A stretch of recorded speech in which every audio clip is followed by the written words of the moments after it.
Recently, a woman from our church lamented, Pastor, I don't have any friends. I try, but it always feels so one-sided. I reach out, they don't reach out back. I text, but they don't really initiate a text back. I want to have friends, but I don't. What should I do? Oh man, doesn't that break your heart? I'm not sure if you have no friends or so many friends you can't keep up with them. I don't know if you have a couple of really great friends or you're aching for more friends, but friendship is one of God's sweetest gifts. To have a friend who's there for you, a friend who knows you and still loves you, a friend you can tell your secrets and sins to, a friend you can trust, a friend who shows up when you need to move apartments, a friend who will encourage you, a friend who's praying for you behind your back. What a gift from God. So it hurts really deeply when we want it, but we can't find it. So what would you say if you were in this conversation? How does a person get friends? Well, there's certainly a lot of factors. Here's one thing I've come to realize. It's pretty practical. I've realized that the people that I want to talk to, the people I want to deepen my friendship and connection with, know how to talk. I hope this doesn't sound too judgmental, but if a person doesn't really know how to talk, it's really hard for me to be excited to talk to them.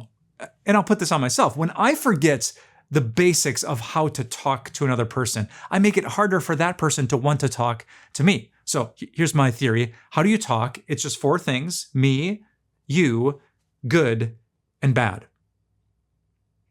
If we have a conversation and it's me and then it's you, I talk and then you talk. You listen to me and then I listen to you. It's not a monologue. It's not. You ever meet someone like that who talks and talks and talks and talks and talks, and then you try to talk, and then they take the conversation back and talk?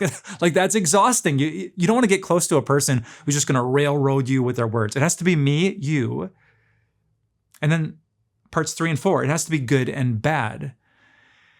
If I talk about all the good things, all the blessings, this is great, this is great, this is great, this is great, but never talk about the bad, the struggle, the pain, the question, the doubts, it's going to be hard for you to really emotionally connect in a deep and profound way. Our relationship or friendship might seem really surface level and shallow.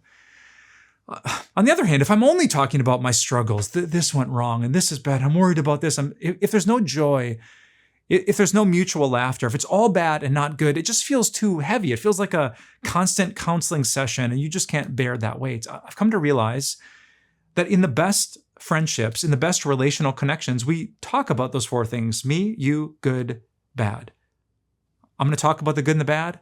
You're going to talk about the good and the bad. And when we do that, we end up kind of being good friends. So I tried to share that with this woman. I want to share it with you, that there's a basic recipe of conversation that can connect you with other people. So I want to encourage you, as you're having a conversation, picture maybe just above your heads as you're talking, this little 4-box quadrant, and just try to check all 4 boxes. I'm not going to turn into a mute, and I'm not going to monologue, me and you. I'm not going to deny that I have struggles in my life, but I'm not just going to dump all of my struggles onto you. I'm going to talk about the good and the bad. I'm going to laugh and celebrate, and I'm going to open up to you in a transparent way. I have a hunch that's going to solve most of our problems. But finally, whether it does or doesn't, the best thing that I could share with you is that Jesus is the best friend.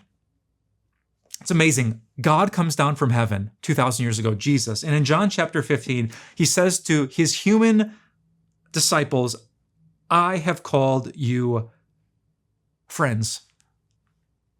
How sweet is that? I didn't just call you servants. I didn't just call you disciples. I didn't say, hey, you.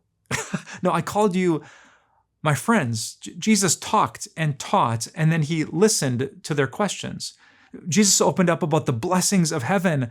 And in the Garden of Gethsemane, he said, my soul is overwhelmed to the point of death. Jesus checked the boxes of me, you, good, bad. And this is the Jesus who says that he is your friend. He shows up when no one else does. He is listening when you're talking. He talks to you in his word. He initiates conversations in the Bible, and he cannot wait to listen to your conversations when you pray.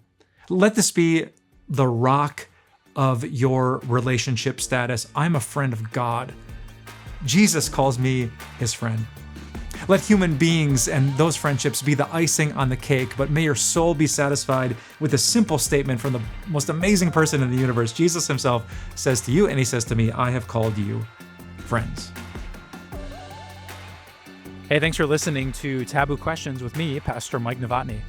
You can find even more questions on timeofgrace.org/taboo questions and in my book entitled Taboo, Topics Christians Should Be Talking About But Don't. Just look for the link in the episode notes.